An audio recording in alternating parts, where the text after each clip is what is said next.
All right, let's see if I can figure out how to share this. That is important. It We're going to do is. that from StreamYard now that we are actually live.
Oh, our heads are flipped, Nate.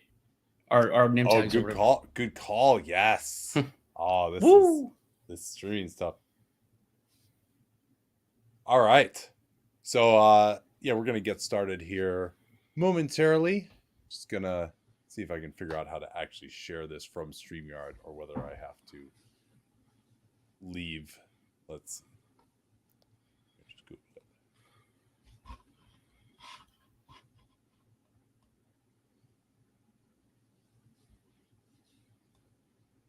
All right. Guess I'm gonna have to actually go into YouTube. So hard. This live streaming. Yeah, we're gonna get started here in just a second. Talk about little OKC Pels, and then decide where the muse takes us after that.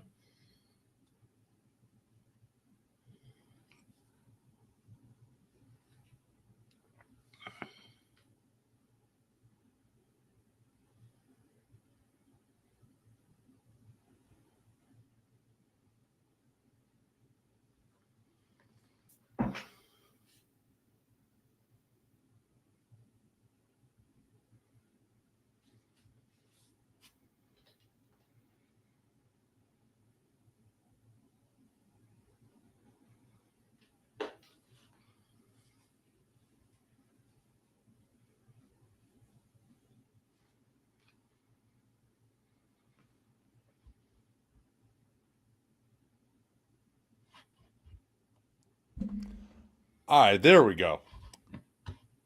Let's get rolling here right now.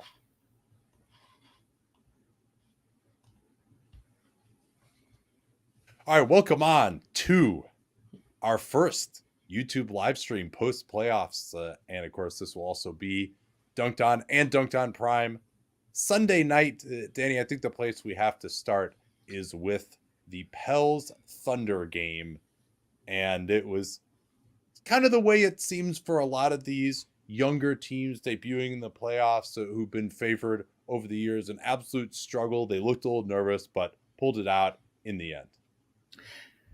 The Thunder did, and it was definitely the most competitive, fun game, not only of Sunday's slate, but of the full one. And while it did continue the streak, which is now at 8 of the home teams, of the superior seeds winning their games, this was, of course, the closest. And I thought it was a particularly fascinating game because it played into both the strengths and the weaknesses kind of both teams. And for the first half, I thought that was really about the problems that the Thunder have defensive rebounding, which is a huge part of the story. But then they were able to flip some of those scripts and really put some pressure on the Pels in the second half. Yeah, they really didn't have anything going at all. Pels only had 2 turnovers as well. They did a great job of avoiding turnovers until the very end of the game, which had some Keystone Cops-esque sequences for both teams. So they came in really prepared, and particularly considering that Brandon Ingram got completely locked up by Lou Dort, which we could talk a little bit more about and should have talked more about, I would say, in the preview, honestly. They played a really nice game. Their wing defenders were really good. They actually protected the rim pretty well. That was a big part of it as well. And, I also thought that the Thunder would have the coaching advantage in this game. Didn't really turn out that way. It did in some ways, but in other ways it didn't, which we can talk about. And Shea and Jalen Williams kind of struggled some down the stretch, although Shea came through in the end. Both teams couldn't hit a three. That was another big part of this game. Sure. Just a kind of an ugly playoff game, 94-92, but Thunder managed to pull it out in the end. And Nate, I think that ties in with one of my bigger takeaways from this one, which is that particularly in the first half, we talked about how it was going to be hard for New Orleans to score. And I think that largely did bear out. They had a 98 offensive rating. They had a 74 first shot half-court offensive rating in this one, both per cleaning the glass. And I was like, oh, that's not good enough. And the answer is generally it isn't. But in that first half where the Thunder couldn't hit any shots at all, it definitely gets a lot more palatable. And so OKC in that first half, they were 5 of 19 from long range. They weren't significantly better in the second half. They were at times in the second half. But the idea that the best way for the Pelicans to win games in the series is for it to be low scoring. And that isn't necessarily about pace. It's more about the team's offenses not being quite up to stuff. Yeah, you talked about the Pels struggling to score. We can talk about that. Brandon Ingram, we really didn't get into how bad of a matchup Lou Dort is for him, because Brandon Ingram is not the most physical guy, and he's also not the most active off the ball. If Lou Dort gets into his body, kind of like you would see Tony Allen do with Kevin Durant, although probably on a lower scale with both players, it was really a struggle for Ingram to get open. I mean, it was right at the beginning of the game. They try to run a play for Ingram, and he just can't even get the ball. He tells Jonas Valanciunas, because he can't even come off the screen and get the ball to run the play, to just go out there and give him the ball in the post. And then Dort was able to get into his body so much that Ingram didn't matter that he had the length advantage. So that's going to be something that the Pels are really going to need to find a way to get Ingram going, because Lou Dort just manhandled him physically the entire night. And it's going to need to be system stuff, because I think that just thinking that the same thing, that something different is going to happen if you run the same basic stuff, it's not going to be. Lou Dort's going to be able to get through that. But if you do some off-ball screening actions, a few other things, you can create some of that. But yeah, but Ingram's not a system player, right? Like, exactly. He doesn't cut hard. They're not going to really, they can use him as a screener a little bit. Maybe they actually had a little success with that, but yeah, he'll have better games in the series for sure. I don't foresee him really dominating this series, which is probably realistically what the Pels would need for them to win it. Should we go to the defensive glass from there? I mean, New Orleans, they had a 34 offensive rebound rate overall in the game. I believe was stronger than that in the first half. Valanciunas, 9 individually credited among the 18 individually credited for the New Orleans Pelicans. And it ties in with a weakness that the Thunder have had, which could be exploited in theoretical other series should the Thunder make it out. And they play small. They are making tactical choices there because they're best players. They want guys who can dribble, pass, and shoot.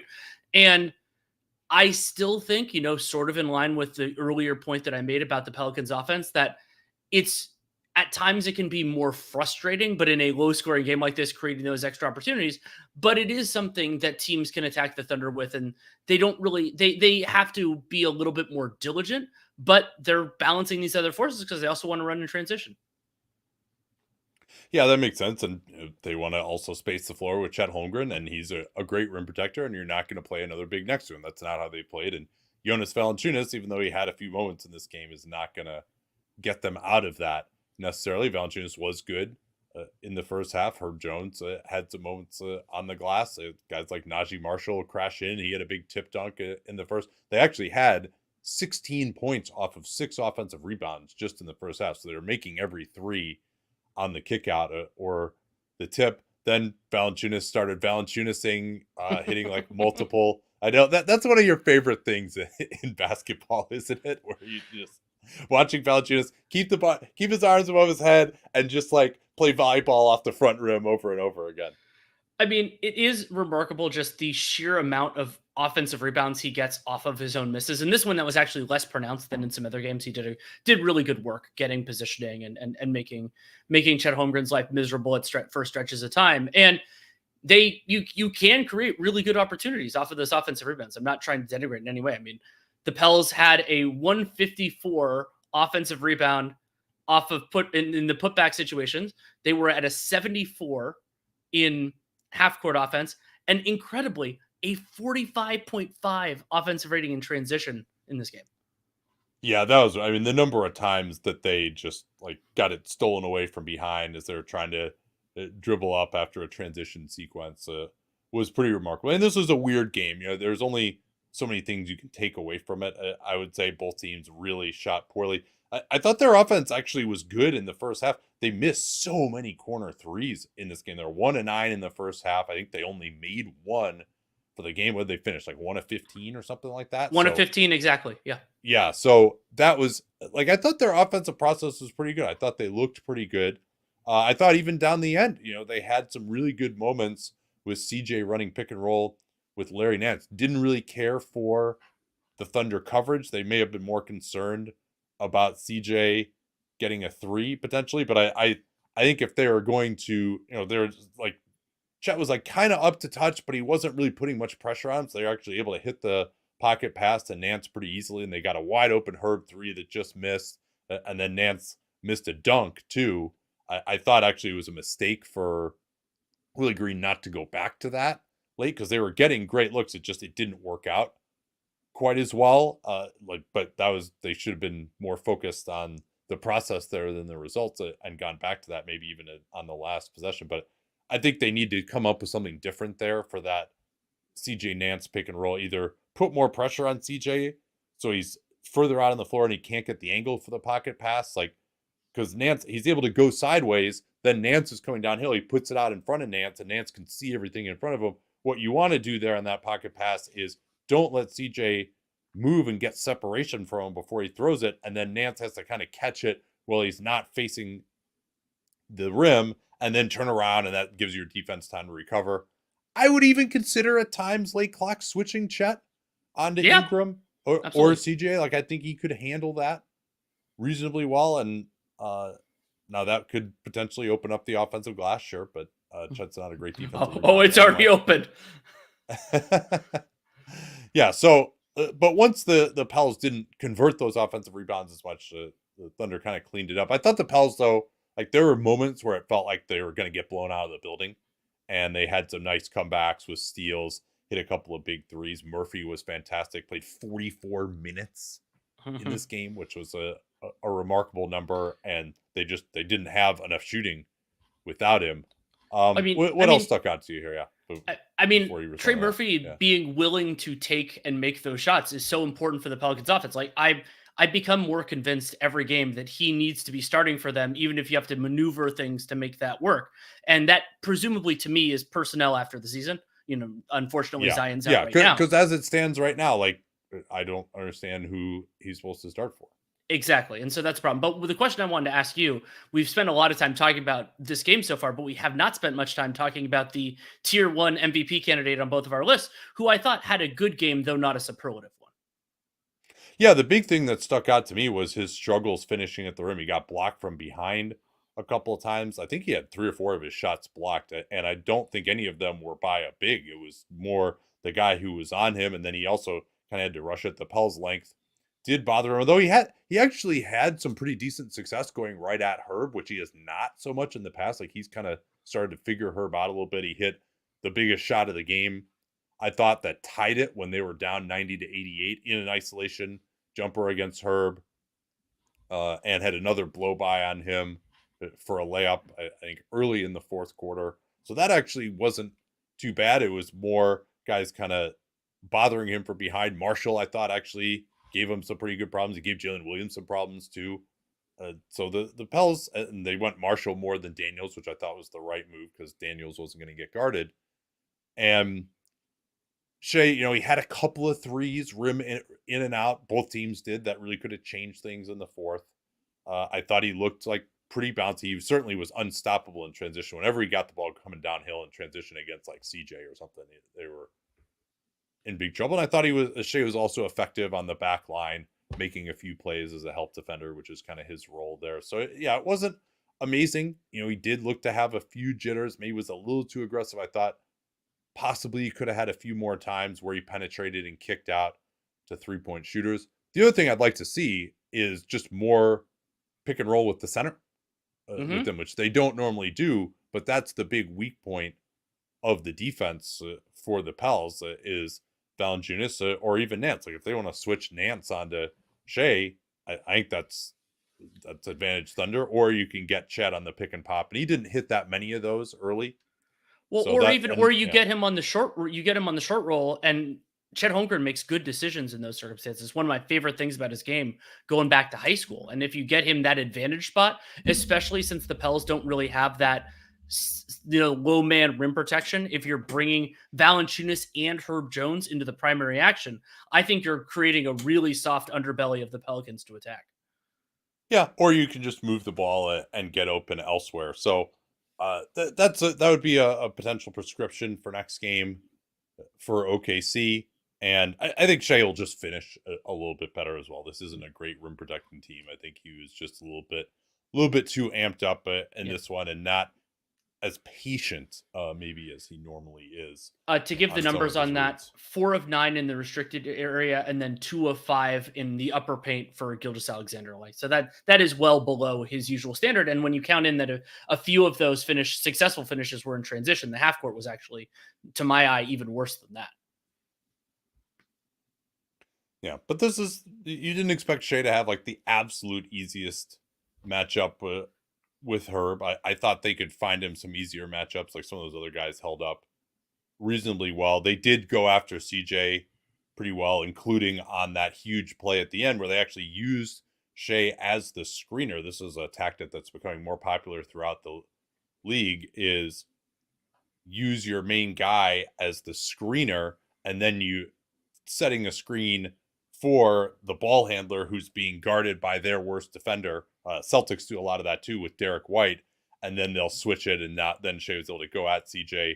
Herb got a really tough reach, and it was a very difficult shot by Shea to break the tie, and the Pels at least did get a 3 in the air this time at the end. Anything you want to hit on from the late game?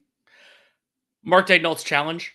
I thought that it was one of the most bizarre challenges I've ever seen, because what you were contesting, I actually did think the ball was off of Larry Nance when I saw it live, but the situation created by their call was a jump ball between Chet Holmgren, a jump ball that Chet Holmgren was favored to win. So it's not even just like, oh, you're getting that versatile ball. And so you end up with a challenge that goes the other direction, that the initial outcome wasn't that bad for you in the first place. And so they lost the timeout, which ended up not being super relevant, but it was surreal. It was very odd, and Daigneault has been fantastic with challenges all year. And it took a long time to get everyone set up for the jump ball. And right before it was about to go up, he called the timeout. And it was a risk because it was under 3 minutes. So if he lost the challenge, then he would also lose one of his timeouts. As it turned out, they didn't need it in the end because they were up, but it definitely would have been a problem if not. And I was like, oh, well, he's got it for sure. If they waited this long and he's calling it now because of the risk, particularly because he has this good record.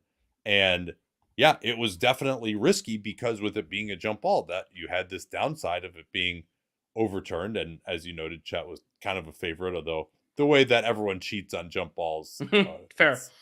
It's hard to say that any jump ball is ironclad, but certainly over Nance, Chet would be the favorite. Oh, I was going to mention something else that wasn't late game, but I can save that for adjustments. Yeah, so the other thing that stood out to me is just how many crazy possessions there were. The offensive rebounds, loose balls. The Pels had so many chances. They scored only 2 points in the last 3.5 minutes of the game. That was pretty miserable. And that was a CJ quick 2, which was not the ideal shot for a quick 2, although I thought OKC defended that pretty well. So OKC gets up 3. Willie Green calls the timeout. It's fascinating. 32 seconds remaining is really right on the borderline of being able to get a 2-for-1. You're probably not realistically going to be able to do it. That's obviously what you would prefer to do. And so I thought what they should have is run a play where you can kind of get a quick backdoor or a shooter coming off a screen immediately. But if you don't get that up, then try to set up the three instead. And they didn't go that route. So then CJ drove. OKC switched it, which I thought was good, right? I think they tried to get a three with like a Murphy ghost screen, which they hadn't been switching, but because Case and Wallace was in there, they felt comfortable switching him onto CJ. CJ hit a tough fadeaway to cut it to 1, but there was only a 2-second differential. Then I thought they were going to not foul for a second. Well, because they didn't. And the frustration, as I have in all of these circumstances, is when it gets to the point where you kind of are going to have to foul at some point, the coach needs to have a plan in that the players know of what you're going to do if the shot goes in. And so what the Pelicans didn't do, they didn't really put heat on the Thunder to inbound the ball in the first place. And at this point, New Orleans OKC only has one timeout because of the unsuccessful challenge. And so you could have, at bare minimum, tried to get them to burn that. That could have been useful for you. And they don't do that, and then they don't even put pressure. And then when they got to half court, they put a little bit of heat on, and there was a point where they were using the half court line as an extra defender, but they didn't really like cinch in the double. And so eventually the ball goes to Chet Holmgren. But at that point, 10 seconds had already gone off the clock. So it went from 26.1 to 14 flat, and Holmgren splits them. But that extra, let's call it 5 seconds, could have made a world of difference. Yeah, possibly at the end, because things kind of went awry for them on the final possessions. But Chet only hit 1 out of 2, so it was a 2-point game. And it was interesting to me that they clearly came out looking for the 3, and they wanted CJ out of that timeout to just go one-on-one. But Case and Wallace, just too good of a defender there, knocks it away from him. CJ was kind of lucky to pump fake and get the look that he did, and it was close. But it was process there was not amazing. OKC couldn't have fouled, obviously, because they're only up 2 rather than up 3. So CJ could have won the game there. Yeah. I thought there was a hot second where I thought he might draw a shooting foul, which would have been a ludicrous way for this game to end. Yeah, and like I said, I would have gone back to the pick and roll early in the possession with CJ. They'd had some success, so they actually put Valanciunas in. And that was another thing, just trying to go earlier would have been nice, but CJ just got locked up. He couldn't get a shot off. And so that was pretty solid. Wallace also had a ridiculous no-dip 3 in the first half. I was hoping one of us was going to mention that. It was incredible. Yeah, that was pretty impressive. I mean, Case and Wallace doesn't do anything on offense other than shoot corner threes, but he is very good at that. What did you make of Jalen Williams' game? There were a couple stretches where he looked really good getting downhill, but something that I noticed, and this is going to be the case probably throughout the series against the Pels because of their length, that the Jalen only minutes, like I thought he did reasonably well, but they're just going to be tough sledding for him because the Pelicans can throw so many resources to bear on him, make those drives hard. And it was 1 of 5 from 3, but I thought, and he had to take on some tough defensive assignments. There was a stretch where Lou Dort got in foul trouble, and so they put Jalen Williams on Ingram, and I thought he did a reasonably credible job. Yeah, I thought he did as well, and he also was pretty solid. I thought on CJ was able to bother CJ coming off the screen a lot of times with his length. That's why I was kind of surprised that they went to that more aggressive pick and roll coverage. I guess they just were really worried about CJ shooting a 3 coming off the screens at the end. And I'd like to see Jalen Williams maybe develop a little bit more of a post game, particularly with the spacing that they have. That might be an interesting element for him against smaller players. But I thought he was pretty effective. He maybe could have been a little bit more physical on some of his finishes at the rim against a team that's not a great rim protecting team. But for a playoff debut, I thought he was reasonably solid. Certainly was outplayed Brandon Ingram. And thanks to everyone who is commenting, and we will of course take a few comments after we discuss each game, and glad that we're hearing these games or hearing these comments about the games in particular. And of course we will be selecting at the end a couple of people for a free Dunked on Prime year.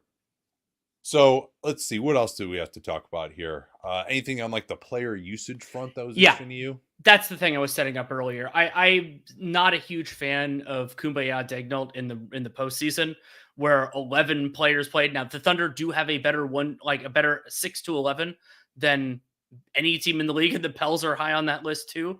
But I don't think you need to have Gordon Hayward and everyone else necessarily. And now Hayward did have I made a snarky comment offline about him being in, and he had a big block that set up a score for the Thunder at the end of the first half, or maybe in the third quarter. He also gave up a couple of like easy back cuts, so he was involved in miscommunications there in the, I think it was in the third quarter. And that wasn't so much the circumstance of they didn't play their best players enough. Shea at 39, Jalen Williams at 40, Chet at 32, could maybe see that scale up a little bit. And Dort was at 35. Yeah. But I was slightly troubled by the fact that they went with Jalen Williams and then only put Chet back in when Larry Nance came in. And Chet had 0 fouls, interestingly enough, in 32 minutes. So, yeah, you could get up to 35, but he's been playing about 30 in the regular season. Yes. So I do kind of understand it. They also wanted to get Kenrich and Jalen Williams at least a little bit of time. That's what they've been playing. They want to kind of see who's going to work and who's not. They are the number 1 seed going up against the 8. So maybe there's a little bit of this feeling of like, we don't want to deviate too much from the regular season. We're the favorites here. Like, I don't know how much I subscribe to that personally. And Mark Daigneault gave Shea a big rest in the first half, but then only like a 2-3 minute rest in the second half. Same with Jalen Williams. So both those guys got to 39 and 40. Giddey was minimized. He really struggled. It wasn't able to do much. This isn't the time that we have to have an extended conversation about this, but I spent a portion of this game daydreaming about how excited that I'm going to be watching the Thunder when they upgrade off of that roster spot. And that could be Giddey being better, but it could also be using their resources to get someone who is superior. Because they're not, the Pelicans are able to not defend him as aggressively. And then with Jalen Williams ascending, they just don't need Giddey's playmaking in those starting units. Yeah, I think that's fair. Giddey could do more. He also helps their transition game too as another grab and go guy. So, interesting question though. Who is the guy that you would be closing with if you're OKC? They kind of shuttled a number of names in and out. There isn't a clear answer, but I do love paralleling Trey Murphy. I do love what Isaiah Joe gives them. Just how a guy who can make those shots, and he competes defensively. He's imperfect, but he competes. And the Pels have enough players. Like, you don't need to hide Shea. You don't need to hide Jalen Williams. I think they could make it work. Yeah, Cason Wallace for his guard defense might be the guy. Aaron Wiggins had a few moments as well. And yeah, I mean, I think maybe there was a hope when they acquired Hayward that he would be that guy. He hasn't necessarily been it. Joe can come in for a few moments, but he's going to get targeted on defense because they just don't want him to switch onto the likes of CJ and certainly not Ingram. So yeah, this is one they might want to address in the offseason, but pretty impressive. They won 57 without it. Let's see if I had. The broadcast said they're the youngest team ever to get a 1 seed. I'm going to trust them on that. Yeah, absolutely. So Daigneault went with both Kenrich and Jalen Williams as the backup bigs, and the strategy from New Orleans, unsurprisingly, given the way they play defense, was they were going to let all the centers bomb away, and those guys were 1 of 9 from 3 in the first half. Jalen Williams hit a huge corner 3 in the fourth, which was important. Kenrich, he had a couple that weren't close. And Chet hit both. Yeah. Chet hit both of his early, right? I believe those were both in the first quarter. He might have had one in the second half. He did have one. He had one that just missed the first. It was in the second. I thought Chet did cause major problems for OKC around the rim, other than Valanciunas on some post-ups and offensive rebounds. And I think they actually should be more aggressive double teaming Valanciunas. We said that in the preview because he just doesn't deal with those well. I think he's kind of an opportunity double, particularly because they didn't force that many turnovers over the course of the game. I'm not that worried about Valanciunas, but other than Valanciunas offensive rebounds, really nobody on New Orleans could get to the cup, which they're not amazing at anyway, but Chet really kind of locked things down. He had one of the biggest plays, the block of that Nance scoop shot off the pump fake late. So he had 5 block shots in this one. Pretty impressive debut for him as a rookie. And yeah, I think OKC is just going to settle down a little bit. They had the nerves, good pressure from some of these New Orleans wings, and I think they can just get more comfortable in attacking and hopefully find the players that are going to work as well. So I didn't see much today to change my conception of the series. Did you? No, I did not. And there are many other games we will or have already discussed that did change my perception. This one, we both picked it in 5. I think that's about right. It could end up being 6. All right, should we hit a few of these comments / questions? Sure. So yeah, Nathan says these playoffs are looking to be really physical. Yeah, I would agree with that, except for when Mark Davis's crew calls a bunch of fouls in the second quarter. But I mean, it is really tough to get a call. I thought Shea had a couple of plays in this one where he thought he was going to get the call. They had a few moments in the first quarter where they were calling like a bunch of hand checking fouls up top, but then they kind of stopped doing that. And Dort's one of those guys who just like fouls on every play and you can't call it. And really the way you have to get that foul called is by being physical back, by being forceful with your movements and showing that he's holding you, right? If he gets into your body as Ingram and you're just kind of standing there, then, there's no foul to be called. You have to actually like really try to move forcefully. And then it's clear that you're being held. But yeah, I think this is it's going to be a pretty physical playoffs and looking forward to that. What else do you want to hit any of these questions here? Yeah, there's one from Jackie Moon. Do you feel the Thunder and Pelicans performance as two teams that match up well defensively or more young teams with jitters? I think it's both. I think that I had underappreciated how well Herb and Lou Dort would match up with their respective covers and how they're specifically well suited to making life hard in those circumstances. And both those teams, if Ingram's having a hard time generating, he had some good playmaking, but hard time generating good shots, it does make life a lot harder on the non-Zion Pels. And then of course the same story for Shea and the Thunder. So the jitters, I mean, I don't expect these teams to shoot around 30% from 3 every game in this series, and especially the role players missing every single shot. I don't think that that's going to continue. So I'd say it's more a column A, but it's plenty of both. A couple of questions here. Trevor, best closing 5 for both teams. Rory asking, do you think Jonas should have played more minutes? What are your thoughts on that? Oh, sorry. Could you repeat that? I was looking for another question. Looking for stats. All right. Well, I'll just answer it. Whether Jonas should play more minutes, what the closing 5 should be for both teams. Okay. I don't think Jonas should have played more. Now, would I have liked to see him get involved slightly more, maybe in pick and roll? Yeah. On the offensive end, because if he's out there offensively, like you'd like to use him, try to use him to wear down the other team. But I don't think that there's a segment of Pels Tour that really believes that he should be used more, particularly when Zion is out. And I don't think that that's like amazing offense. It can work on occasion, but it's just so incredibly deliberate.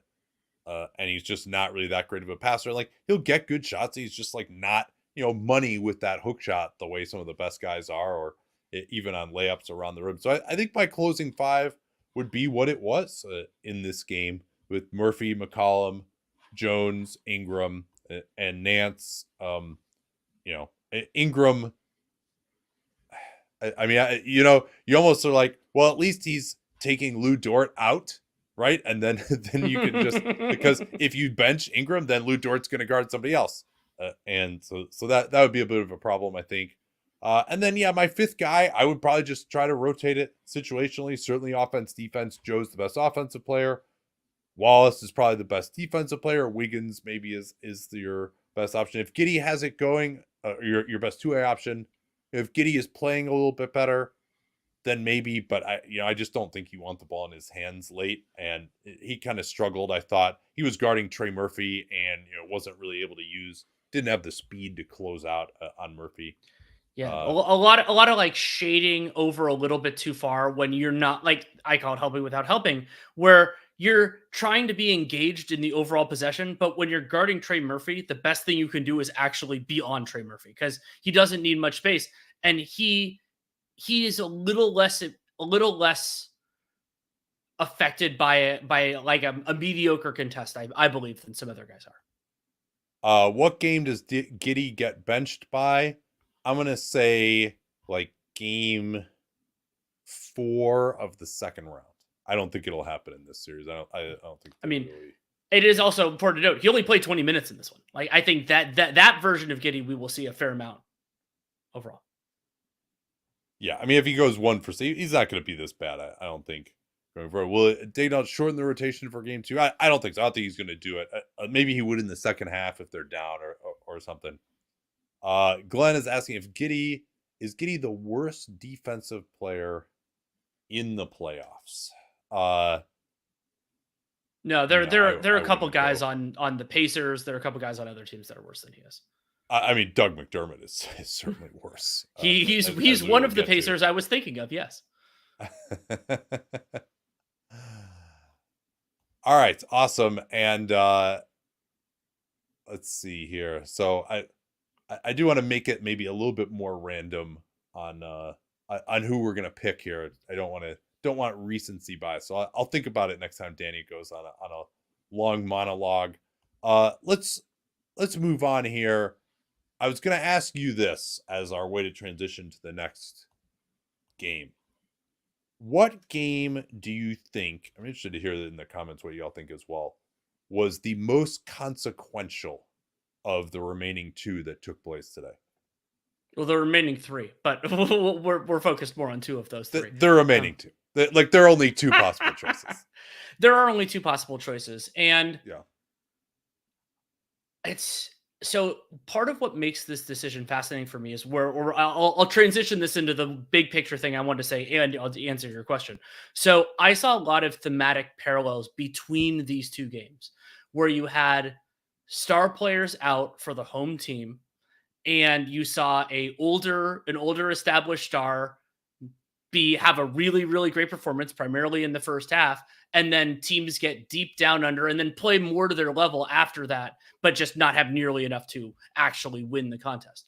So from that perspective, I think there are a lot of parallels. However, for me, the more consequential of those 2 is probably Pacers-Bucks, because even though we don't know when Giannis is going to return, his inclusion back into the series is such a landscape changer that the Pacers, it's more of a missed opportunity for them than I believe it is for the Mavericks.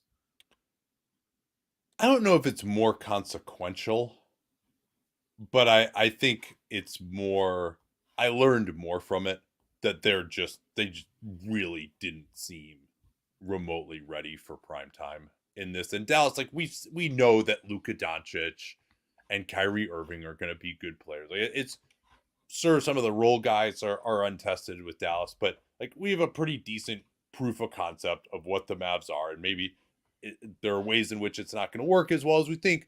But like I believe in those 2 guys to come through at playoff time. Whereas for the Pacers, just a much more inexperienced team. First time seeing almost all these guys except for Pascal Siakam in this iteration on the playoff stage, and they all just looked awful. Like it was really, and I think even more so than, all right, Halliburton didn't play that well. Some notes in the comments like, what's the, like, are we concerned about him that he just wasn't that aggressive in this game? And yeah, I think that certainly does come to mind, because it's not like this is a great perimeter defensive team he was going against. But to me, Ben Shepherd, we can't hit a 3, we'll bring in Doug McDermott. Jalen Smith is kind of untested. He didn't do anything. I thought Miles Turner was awful, particularly on defense. He just could not move his feet. He got traffic coned so many times, didn't really kind of understand the assignment.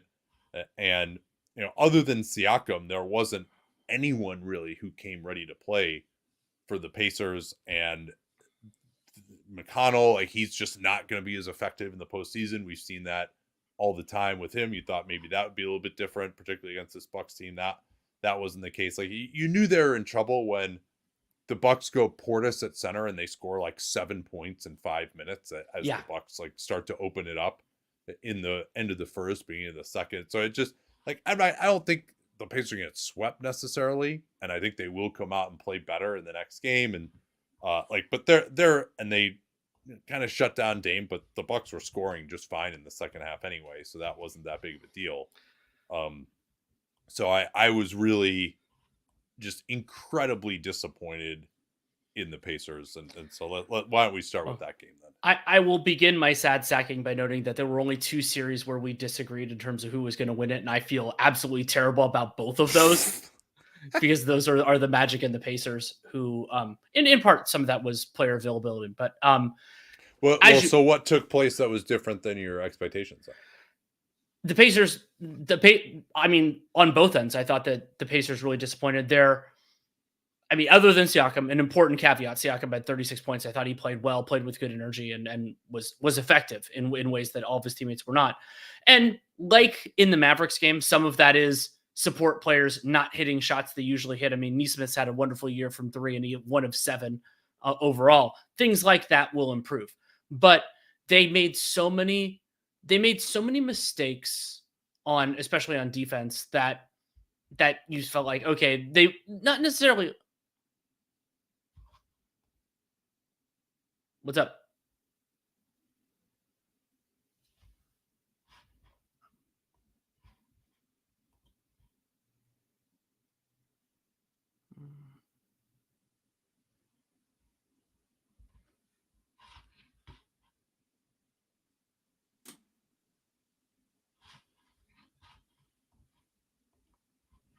Sorry, I think we had a tech connection issue. Dude, my internet went out. What is going on here? This is not acceptable. I'm hardwired in fiber. We're both hardwired. Oh, Nate was not happy with that at all. All right, sorry. Can you pick up with that point again, Sure. please? Sure. Here, but so I thought that probably missed it. Go ahead. So I thought that the Pacers, there were a series of different moments. I mean, Dame had a wonderful first half, and a lot of it was him being superlative.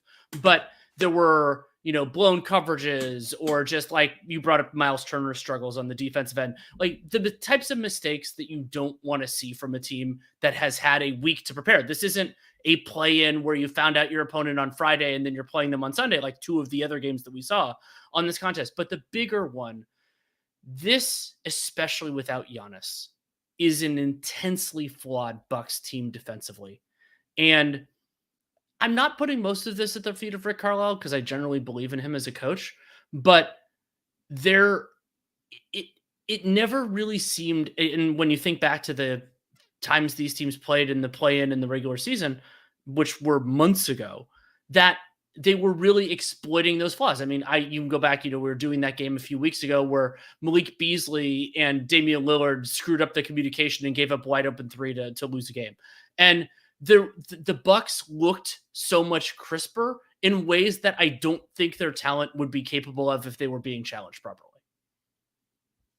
No, I think that's a really good point. And, Chris Middleton looked really good. He was really important in the second half. And Dame going off, I mean, he finished 11 of 24, but 6 of 11 from 3. And just the scheme against him was not very good. They were going over the screen at half court, which you just don't do. Every coach will tell you, like, you go under and then you get reattached on those screens. And then they're kind of bringing the big up, and then maybe they were going to try to late switch or something when Dame drove. But everything was happening so far up on the floor that Dame was able to just blow by everyone to his left hand.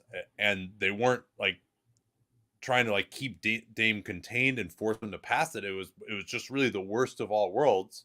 And then, they weren't pressing up on him either and forcing him to drive. Turner did nothing as a rim protector. He couldn't move his feet. Jalen Smith couldn't move his feet either. And now it's worth noting, Damian Lillard was fucking awesome in the first half. Like, He was.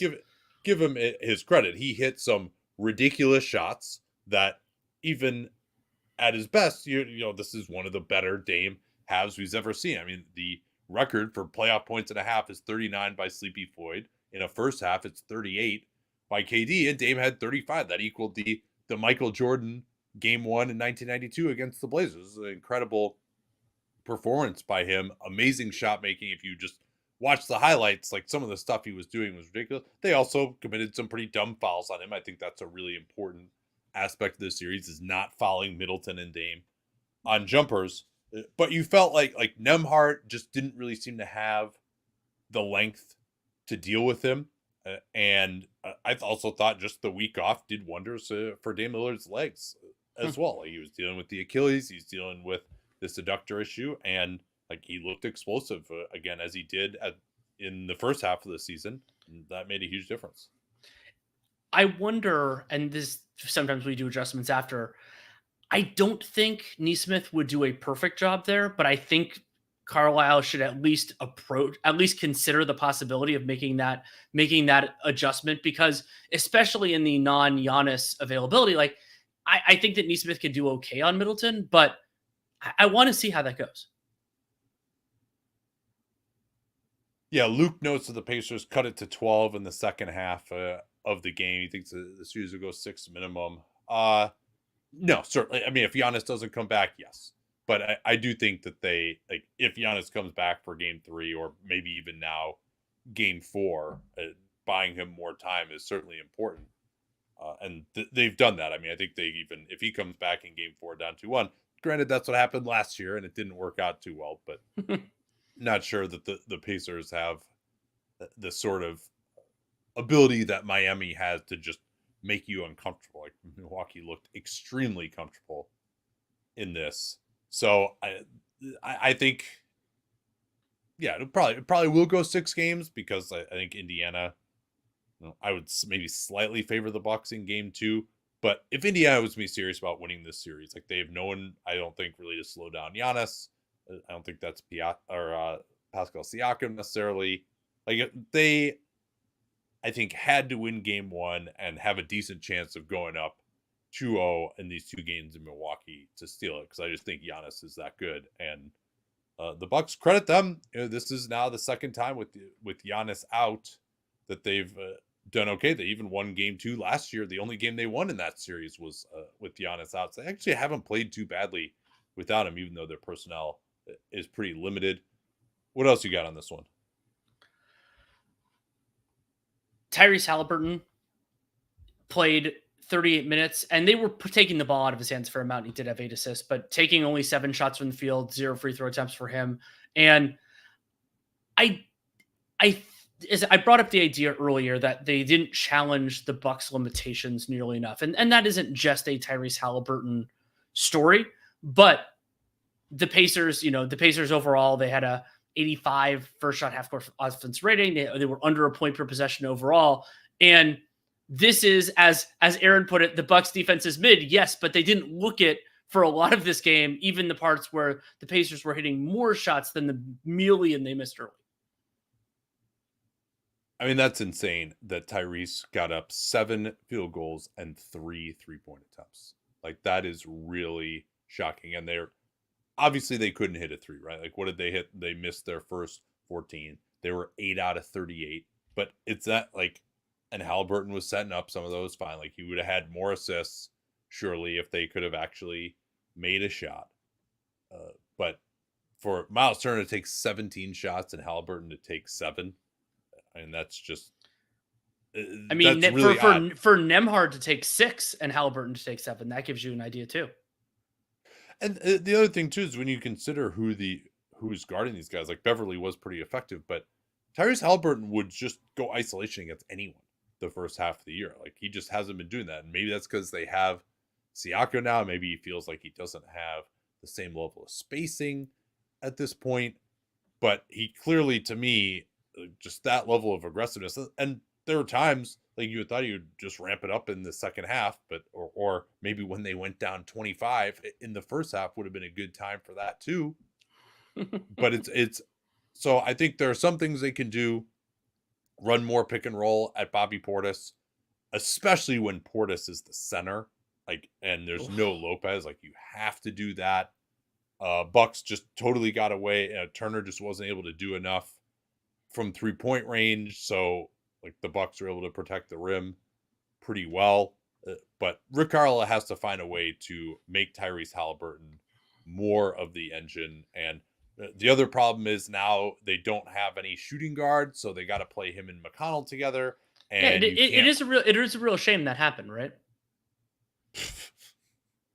That they were Yes, that yes, yes. So we'll get to that momentarily. So, but I think so when he's playing with McConnell, which has been an effective lineup in the regular season, wasn't particularly today, that he just has to be off the ball, because if you put him on the ball, then they're just going to not guard McConnell in that circumstance. As we always say about McConnell, he McConnellizes the game for good and for ill. He has to have the ball. well, He's running all over the place, etc. So and that's something I want to talk about, which is our colleague Seth Partnow tweeted during Celtics Heat about how the kind of his operating theory that the small, kind of sometimes limited creation shooting guards, that they're more 82 game players than 16, meaning regular season rather than playoffs. First of all, I agree with that. But the other player type that really struggles are the point guards who can't shoot. And because you get into a 7-game series, and especially in this case, a 7-game series where you get 7 days to prep it, and the other team is going to have a much better plan. And so the one-offs and we're not going to have a specific game plan for the TJ McConnells of the world, that goes away. And so McConnell, I mean, the fact that he took 13 shots in 18 minutes is extremely telling in terms of what the Bucks wanted and what they were willing to concede. And it was immensely successful. I thought Siakam's game was somewhat reminiscent of KD's 15 and 25 from the field, although he couldn't hit a free throw 5 of 10. That's Siakam his last couple of postseason games haven't been too kind from the foul line. And DeMar DeRozan's daughter wasn't even there this time. But Siakam was 6 of 10 for mid-range. They actually guarded him with Lopez quite a bit, which I thought was very interesting. They seemed a little more concerned about Turner's shooting than they did Siakam's. And also that I think they were just, Siakam was 6 out of 10 for mid-range. But like we were talking about with KD, that doesn't get anyone else involved. It doesn't get you to the foul line. It doesn't get the ball moving. It takes the ball out of Halliburton's hands. So some of the most high-value stuff, like, yeah, okay, he hit 6 out of 10. That's probably better than he's going to do in the future. And it did had some moments in transition as well. But Lopez is going to take him out of overpowering some of the other guys, and he's just going to back off him. And it's just like, that's when Dame was going like this, that really wasn't enough. I think he had 19 in the first half, 19 of their, what did they have in the first half? It was 42. Yeah. And at one point, by the way, it was Dame 33, Pacers 35 in this game, which was so Siakam, I think, I'd like to see more pick and roll with him and Halliburton. I'd like to see more, like, you'd love to have Halliburton as the screener, but they don't really have anyone who can do that. And of course, they're missing Buddy Hield, which, not that Buddy has helped Philly that much, although I thought they probably don't win that playing game against Miami without him. But just to trade him after you already gave up 3 first-round picks, so it's obvious that you care about this season, and have no replacement, and then even the crappy replacement you did have, Mathurin, goes down, and then you got to play Ben Shepherd or McDermott. That was a farce that they acquired him thinking that that was going to help replace Hield. But just to not have that guy that the defense is really worried about is just a big problem. And Nembhard, then you also can't really play Nembhard much of backup point guard either if you wanted to go that route. McConnell's been good enough they wouldn't want to do that anyway. But it just was very odd to me that they decided to do that, even if there was no chance that Buddy was going to come back. Dan reminded me that he had made a trade request, but he certainly was playing well enough the first half of the year. And I mean, he's getting plenty of opportunities. I mean, he was going to presumably start on this team. He was much better fit in the Siakam Halliburton world, especially. And they have that. If a player can make a trade request, then you don't have to honor it Furkan Korkmaz style. It's not a requirement. If it were, that'd be a different conversation. The other thing that I've been filing away with the Pacers is, like you, I was concerned that Siakam was playing really well, but the idea of that there aren't spillover benefits and everything else is that we haven't gotten to see Siakam play with Halliburton when Halliburton's really been right physically. It just so happened that those things didn't coincide. And I wonder how that meshing is going to go, because presumably at some point, even if Halliburton is playing for Team USA, he will get the opportunity to be right. I do not believe the way he has played over the last 2.5 months is the Tyrese Halliburton. I believe it's closer to what he did at the beginning of the season, because we've seen this physical limitation. Because he's way worse. He's way worse now than he was last year, even. Exactly. And so I think, like, I wonder how that kind of balance is going to go, and we're not going to see it this year. I'm pretty convinced right now that Tyrese Halliburton will not be right this league year, and I'm sincerely hopeful that he will be later on, and that will be awkward. But I also think that it could lead the Pacers to a better place, in part, no small part, because Halliburton would just be significantly superior to what he's been right now. Yeah, I agree with you on that, and yeah, it does seem like we're probably just not going to see him that way if he couldn't bring it at this point. With a week off, if a week off isn't enough, then I don't know. Then it's not going to be enough. Yeah, maybe it's just a question of motivation or something instead. Like maybe that's what it actually is, and just the meshing with the other players and just not having the spacing with Nembhard, who they didn't really guard, and Siakam's not being guarded at the 3-point line, but.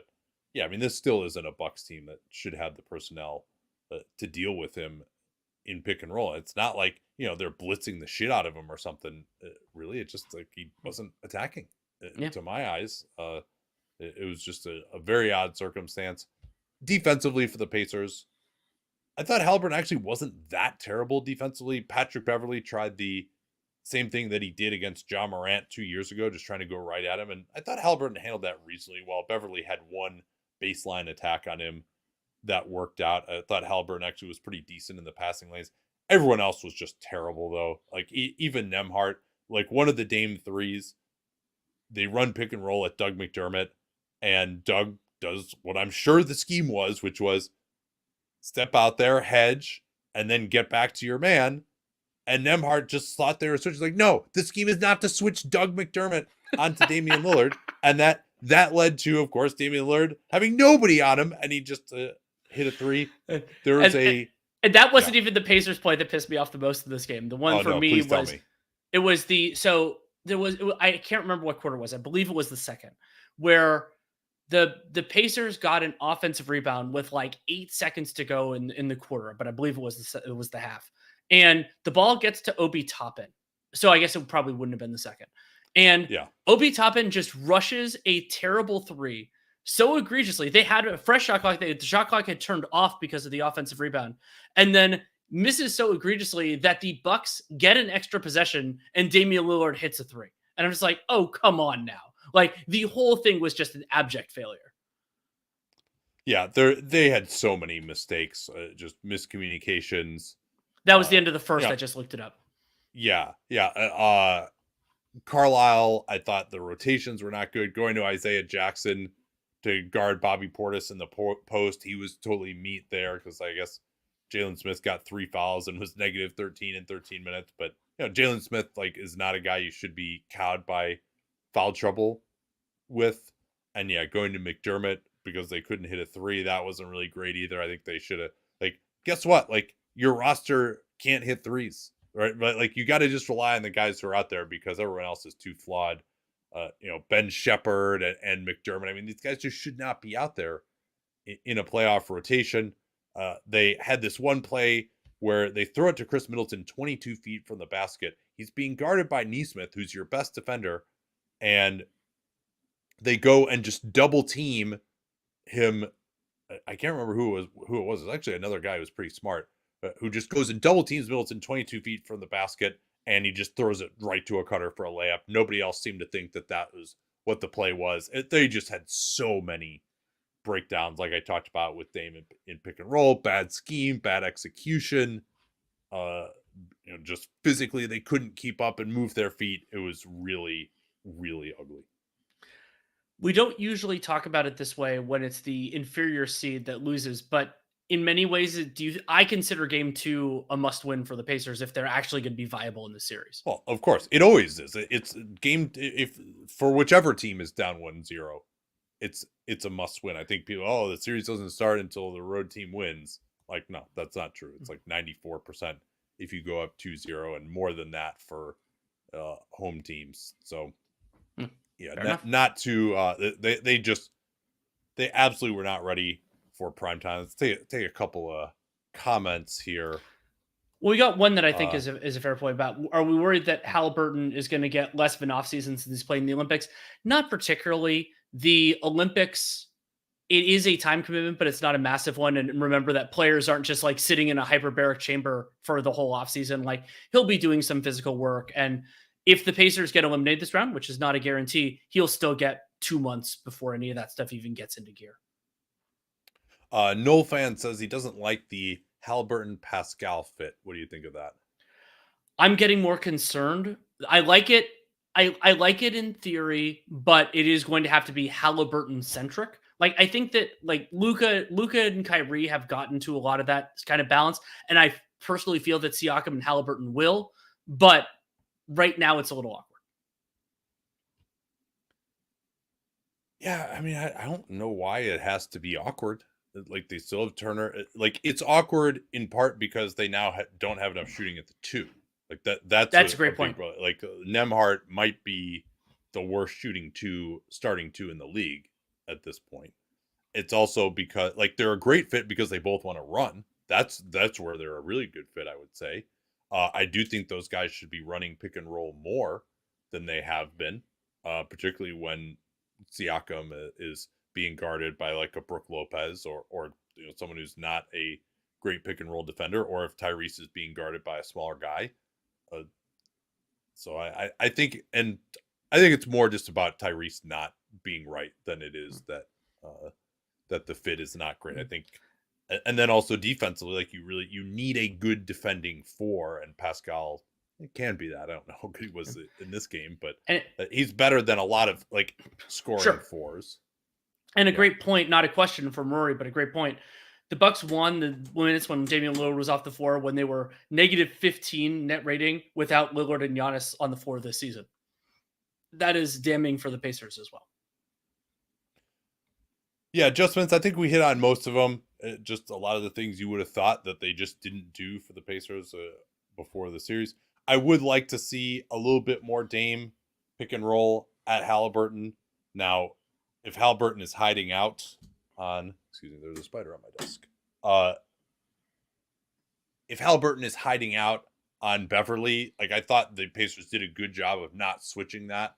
And maybe there's a moment that you should just run more of that if you've got Malik Beasley in the game instead of Beverly, as that was one of the first. So I thought actually they went Beasley and took out Portis because Portis and Lopez can't play that many minutes together because Portis has to come in as the backup center. So that was an interesting wrinkle that they went very small with Middleton at the 4 and totally got away with that. Totally. Well, that's another thing they really, I think, need to try and punish.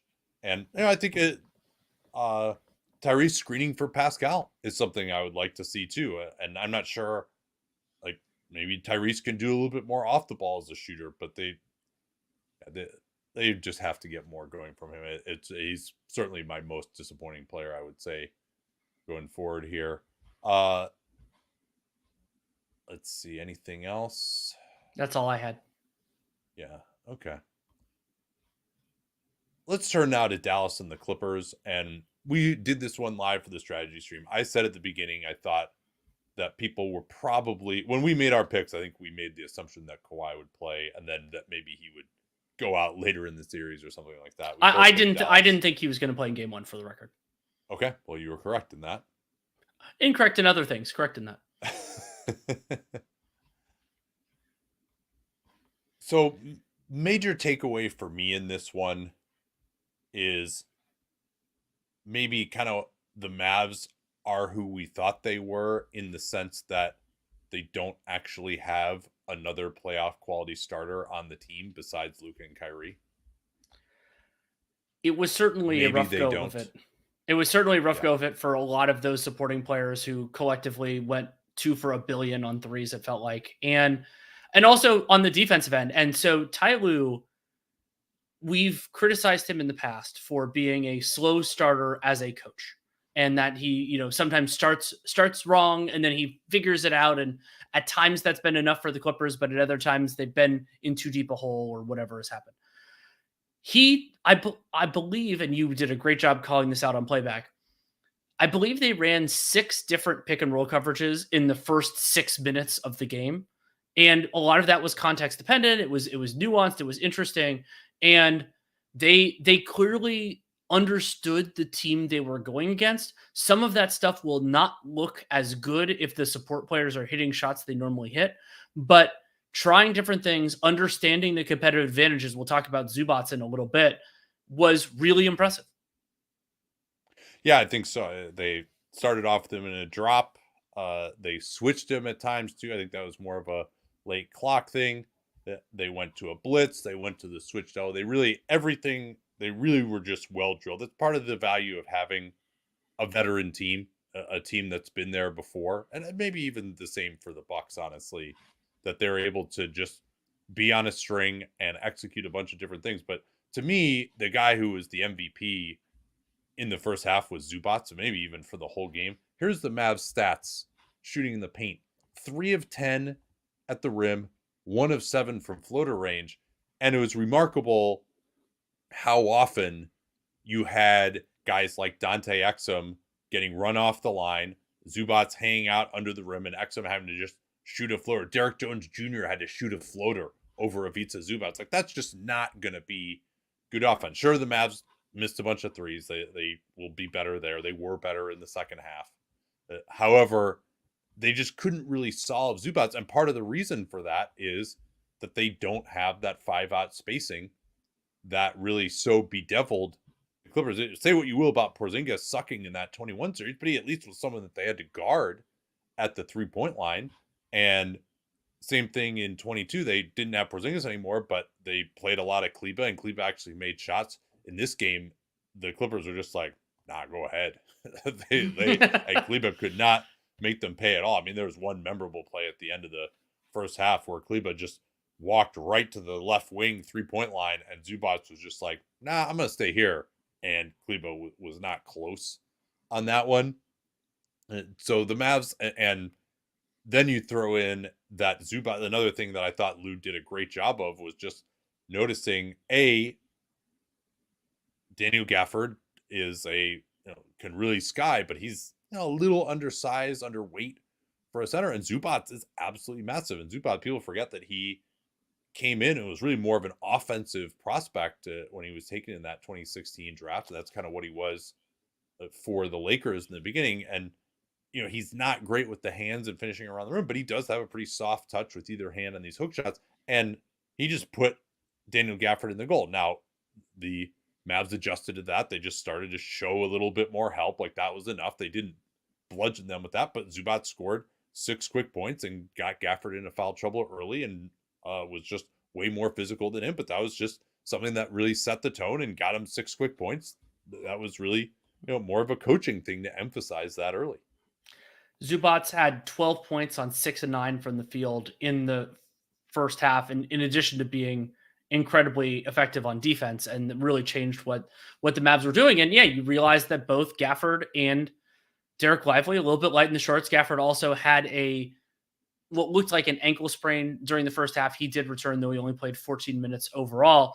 And the other, I brought this up with Lillard, but the other older star who really benefited from a week off was James Harden. And Harden was spectacular in the first half. Not Lillard's 35, but 20 points, 6 of 10 from the field, 4 of 6 from 3, had a couple of really great shots. And I don't think we're going to see this James Harden every single game of this series. There are the weird parallels with the Celtics series where he's, has to take the reins with the star out and really does it. But he was fantastic and didn't do as much in the second half, but they didn't really need him to do as much in the second half. I didn't see anything that troubled me there. I was just more impressed with what he did in the first. Well, I thought once they actually tried to make him be more of a 2-point scorer, it looked a little bit better. and like he's going to struggle to do that in an empty gym, it seems like at this point. But he certainly Yeah. had the 3-ball going, and he also was getting into the paint and finding 3-point shooters, finding Zubats as well. So for him to have a 20-point first quarter, he even got the old 3-shot foul on what absolutely should have been challenged by Jason Kidd. I mean, you should basically like any 3-shot foul is almost like an auto challenge because it's the most valuable play in the game of like worth 2.5 points on average. So if you have even a prayer of getting it overturned, you might as well. And that one was as obvious as it is. I have no idea how the referee called that. Like Harden just stuck his leg out to the side by like a foot and caused Kleba to run into him. But I thought like, yeah, Harden was solid. Like this is the best that he's played basically since the break. I think he was able to get right. We've seen him, there's game 6 Clay, there's game 1 Harden. And with the break, and this was huge. We'll see whether Kawhi comes back now. Maybe there's a feeling that he'll wait until game 3. It seems like maybe he's getting a little closer, but this knee fusion is a tricky thing. So I do think the Mavs can be better on Harden. They actually switched up the matchups. They started with PJ Washington on Harden. I think the thinking was that, well, he's kind of the bigger body and that Paul George would be the bigger problem against going against Derrick Jones Jr. I thought actually that when they switched up those matchups, that was smart. Get more length on Harden to challenge his 3-pointer. Harden is not as physical as he used to be. And then George actually struggles a little bit more with strength. George was better in the second half, but he didn't have an amazing game. He hit enough shots, but yeah, he had 22, and he had like 8 of it in about 3 possessions where he had 2 threes and then had that dunk. It was after a timeout in the third quarter. Maybe the so I thought they go ahead. What were you gonna say? Well, and so I also thought that fellow septuagenarian Russell Westbrook looked better physically. He had good energy defensively and offensively, hit a couple of threes, which doesn't always happen with Russ. And then another hero for the Clippers was, I thought that Terrence Mann did a nice job defensively overall. He was victimized by one of the most ridiculous Kyrie Irving sequences I've ever seen, where he somehow did a crossover where he's standing in the corner and I don't know where it happened, and then had a nice reverse on the other part. Yeah, but I don't know how he got the ball from one side of his body to the other. It was I don't think he went behind his back between his legs. He just somehow got it both past his legs and Mann's legs in hand, and then went baseline and had another acrobatic finish. Like that was definitely one of the all-time Kyrie highlights. That was incredible, but I thought Mann did a really good job overall making life difficult. And I, before the series, talked about how I thought that, especially in the Kyrie plus Luka minutes, that Kyrie would be able to do better. And that wasn't shade on Mann. I thought that Mann was going to do an incredible job there. But overall, I thought that the Clippers' perimeter defense was much better than I anticipated. Process. Yeah, now Kyrie.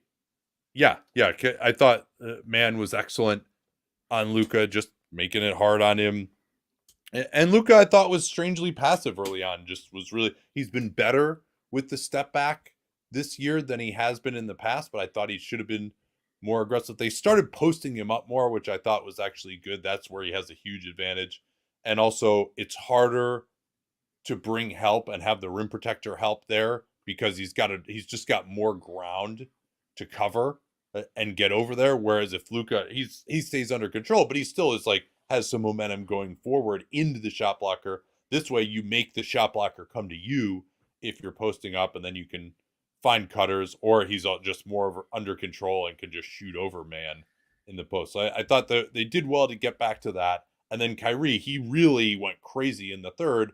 Granted, you've got some rubber band principle happening there with how far they were down, but his overall energy and the level of attack mode that he showed in that third quarter, I thought was really impressive. And I do think he's going to cause a lot of problems for the Clippers in this series still, particularly if they're going to try to guard him with Amir Coffey. I don't think that's going to work. I don't think that Mann, to me, is the only guy Westbrook, I think, is the other guy who can guard him pretty well. But really, Kyrie just moving off the ball, attacking quickly, which is something he's gotten so good at. I think that's something that the Clippers are going to struggle to handle a little bit, particularly in transition. Also worth noting, the Clippers shot 50% from downtown in this game, 18 Yeah. to 36, and the Mavs shot 30%. Now, the Clippers getting up more threes than the Mavs. That's something that's kind of stood out a little bit, that since the trade deadline, the Mavs have not really been a great three-point shooting team, and that's been kind of lauded as a good thing, but that's kind of indicative of them not having that much spacing.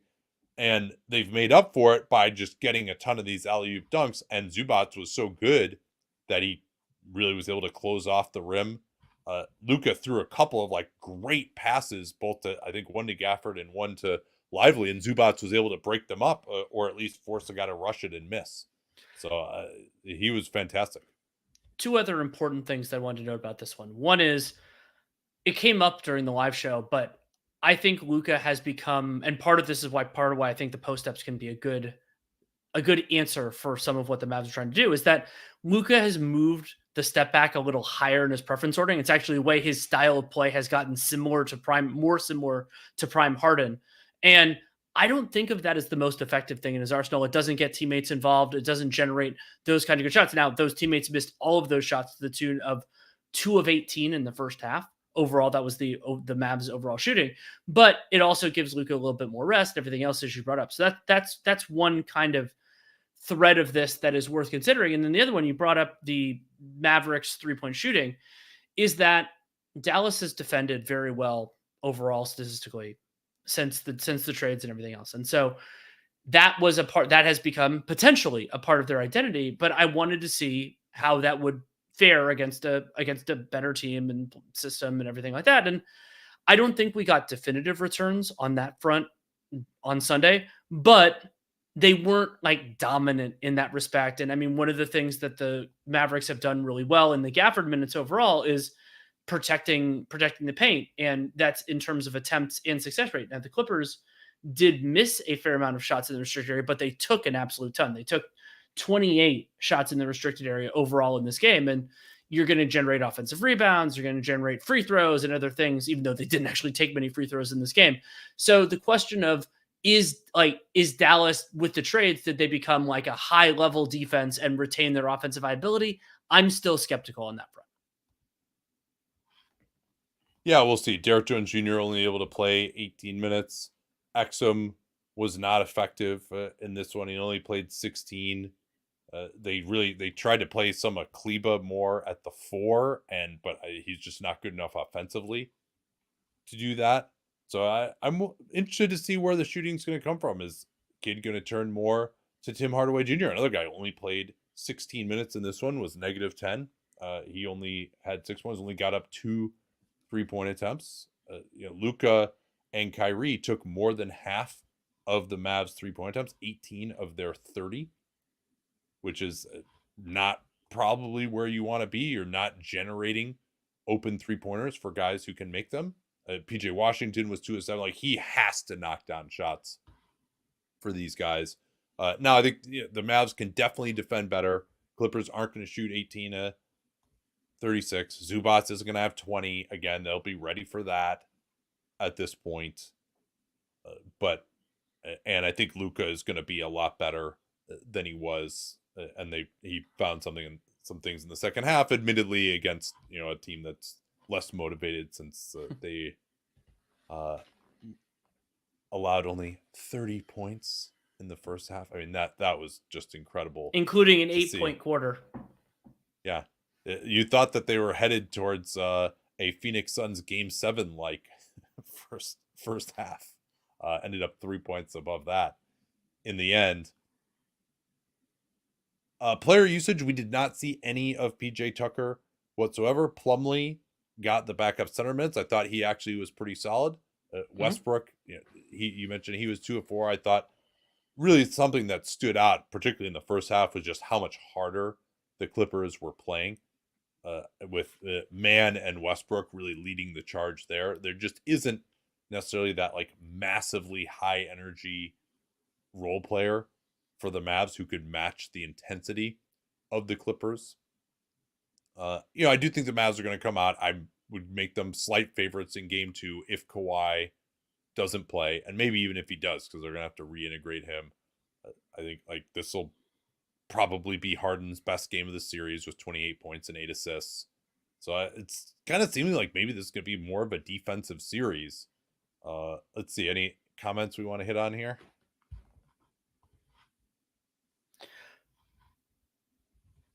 People talking about the differences between 2021 and this year, and Yeah. I mean, Or I think 21 or 22, both of them, right? yeah, I mean, I guess both of them, and I mean, one of the obvious ones, of course, we've harped on this a lot over the years, is Jalen Brunson. Yeah, although Kyrie, I think, would give you way more than Sure. Brunson did, even in 22 probably, and like that's not the issue. I think also Kyrie is just more additive with Luka offensively than Brunson was due to his off-ball play and his transition play.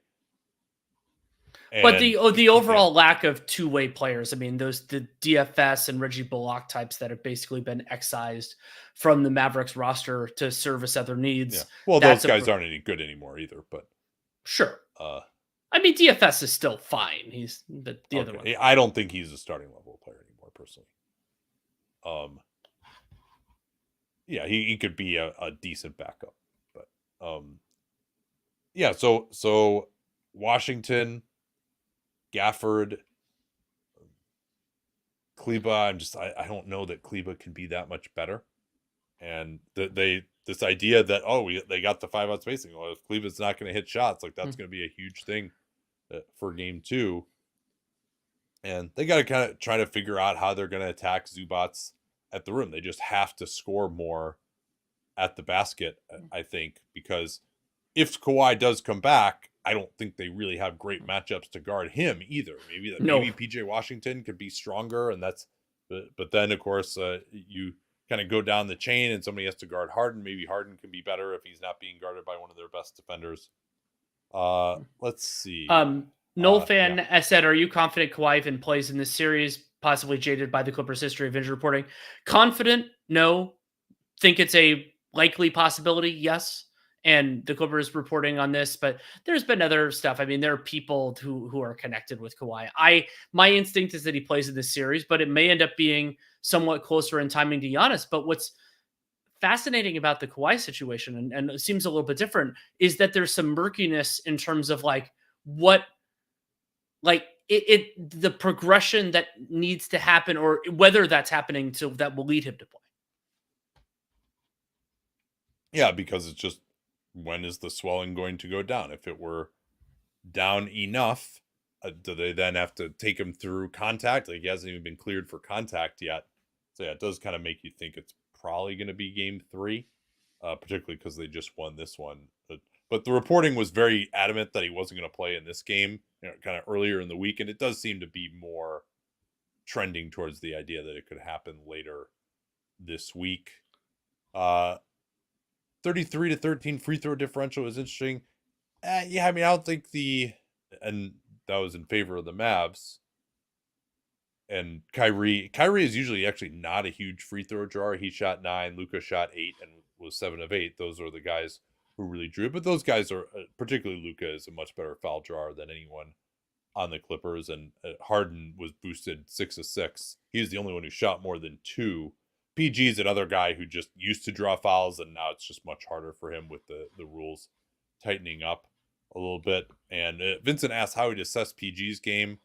I thought that his handle did not look particularly tight. He had moments when he got to the rim. I appreciated his aggressiveness, trying to dunk on guys twice, even though that didn't actually work. I thought that was good that he actually tried to explode to the rim in that way. And I think they actually got an offensive rebound on one of those for a bucket. And it is a little harder because they just don't have anyone else to create offense. He just had to do a lot in isolation off the dribble, and I'd like it more if he could come off some screens. I think that's probably, if he's going to be guarded by PJ Washington, I think that might be the way you would like to try to give him the ball. But also, like, if someone like Westbrook is passing him the ball, they will just help off the passer. So I'm like, it's not that easy, but I think Jones Jr., maybe more isolation, more post up if it's, but they don't have great spacing for that, particularly with the bench units. And then if it's going to be Washington on him, bring him off some screens off the ball, which I think Washington is not going to be as good at navigating those, and hopefully get him some open threes. But George was 4 of 12, like getting up 12 3-pointers. That's pretty good. That's a good number for him. And he ended up with 22 points in the end. So I thought he was solid. And then he was able to guard Derek Jones Jr. and roam some off the ball, which is probably the best role for him defensively at this point in his career. First game of the day, last game in our hearts. Celtics win by 20. End of story. I mean, pretty much so. Let me see what I had on this one. I think my thought as I watched this was, this is just a good training series for this version of the Celtics where they're not going to be threatened. Hopefully no one's going to get injured, but they're still going to go against a good coach. They're going to go against a team that's at least going to make them somewhat uncomfortable on the defensive end, certainly not in the offensive end, if today is any indication. And so I think this is just a way for these guys to get some cohesion and waltz into the next round. The Heat did make them shoot a lot of threes. They were not able to get to the rim pretty well. That was, of course, what the Heat do to the Celtics, but this version of the Celtics makes threes better than any version has previously. Number one in percentage in the league, number one in volume. And I thought their approach against the zone when they really broke it open in the second quarter was great. They just had a much better plan than Philly did, keeping the corners occupied with Hauser, who had 3 threes, all of them from the corner in that big run. And Tatum running from side to side as well. So if you keep those corners occupied, you force the cornermen back towards the baseline. Then you can also get penetration against the 2 guys up top, one of whom was often Tyler Hero. They were able to get the ball to the free throw line as well on passes again, all because those corner guys aren't just able to make it into like we talked about, a 4-1 instead of a 2-3. Absolutely. I thought that was a really good point, and some execution, but also the Celtics just having that kind of talent. For me, the reason that I think this series is going to be distinctly uninteresting is that Miami just can't generate offense, and Boston has unbelievable personnel, but we also saw some of the elements that I expected to really ahead in this series. Miami did not get to the line at all. They had 6 free throw attempts in total, 4 for Bam, 2 for Jovic. That's it. They also had an offensive rebound rate of 14%. That is extremely paltry. And then in part because they're taking the ball out of the basket a lot, but even just in general, because they don't have that many guys that can credibly bring the ball up with some urgency. That could potentially be a role for Hawkes in some different moments, but they weren't able to get much going in transition. And so if you are playing half-court offense against the Celtics and you don't have the guys who can create advantages to get to the free throw line, there are going to be probably 3 more long days for them. No, I think you're right. And Porzingis, to me, I thought was really good at the end of the first half as they continued to build the lead, protecting the rim. That was something where Miami actually ended up 12 of 13 and Boston was only 7 of 16 at the rim. But I thought, Bam going one-on-one against Porzingis, like he ended up with 24 points, but the Miami had 34 points in the fourth quarter, right? I mean, that was the game was completely over after a 31-14 drubbing in the third. So I didn't think that Bam going at Porzingis was really great offense for Miami. Hero was awful in the first half in particular. He got a few points in garbage time, but 11 points on 13 shots is, with no free throw attempts is a very Tyler Hero sort of game. And it wasn't even like they were blitzing or anything either. Like the Celtics didn't really have to get out of any of their base coverages in this one. They just they did their switching off the ball. They had Porzingis in a drop, and there wasn't really anything Miami could do about it. And everyone, the only person who played a bunch of minutes in this one was Tatum with 41. I'm not sure. I didn't watch the fourth quarter. I don't know whether he was in there just to get the old triple double or not. The one thing maybe Miami can hang their hat on is they forced a bunch of threes for the Celtics. 49 of their 82 shots were threes. They didn't really get to the line. They only had 7 buckets at the rim.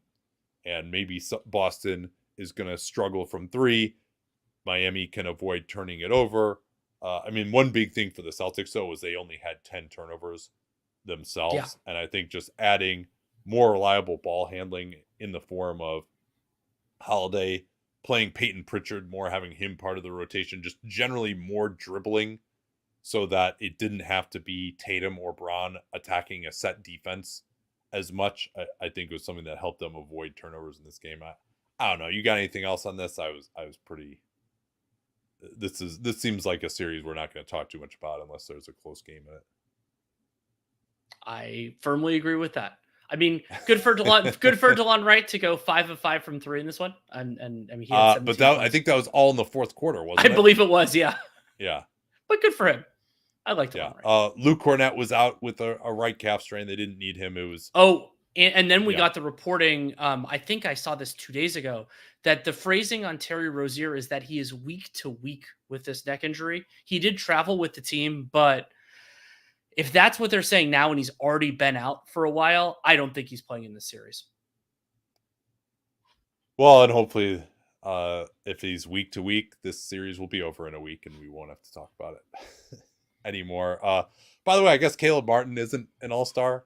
I'm sure it was cathartic for C's fans to see him score 4 points on 2 of 6 in 29 minutes after last year.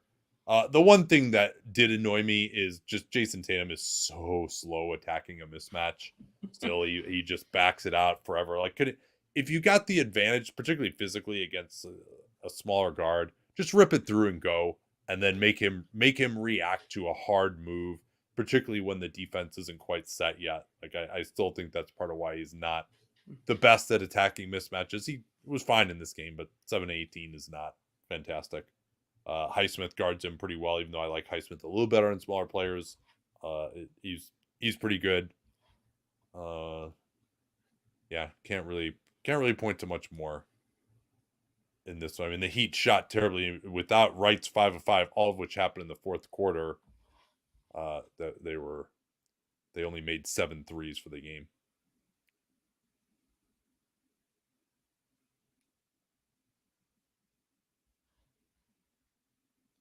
All right, then. I think we can wrap it up here. Thanks, everyone, for joining us on our maiden voyage here on YouTube Live. And for those of you who are watching on the replay, hope you enjoy it as well. And for those of you on the pod, stay tuned for our analysis on Saturday's game. Of course, Dunked On Prime subscribers already got that last night. Talk to you all again soon. And also, before we go, want to congratulate Glenn Simonson, who's going to get a free year of Dunked On Prime. Glenn, thanks for being such a great supporter. And we're also going to give one to Anukarsh Gupta. Thank you very much. Just email dunkedonprime@gmail.com, and we'll see you probably, I'm guessing Thursday will be our next one of these, but stay tuned. We'll let you all know. Actually, let's answer this question first before we go. This is a good one from ES13. Which lower seed is most likely to win the series now? Here, I'll throw out the options. We got Indiana, Dallas, Orlando, Philly, and Phoenix.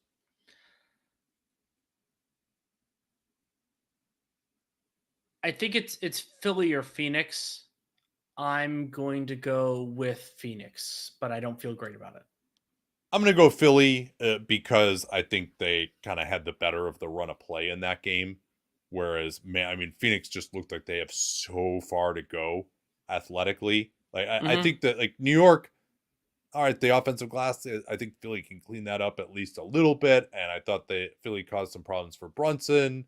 And Maxey looks like he has a pretty good advantage. Like, I think Joel can play a little bit better. So, yeah, I would say Philly of all those at this point. All right, then. We'll talk to you all soon.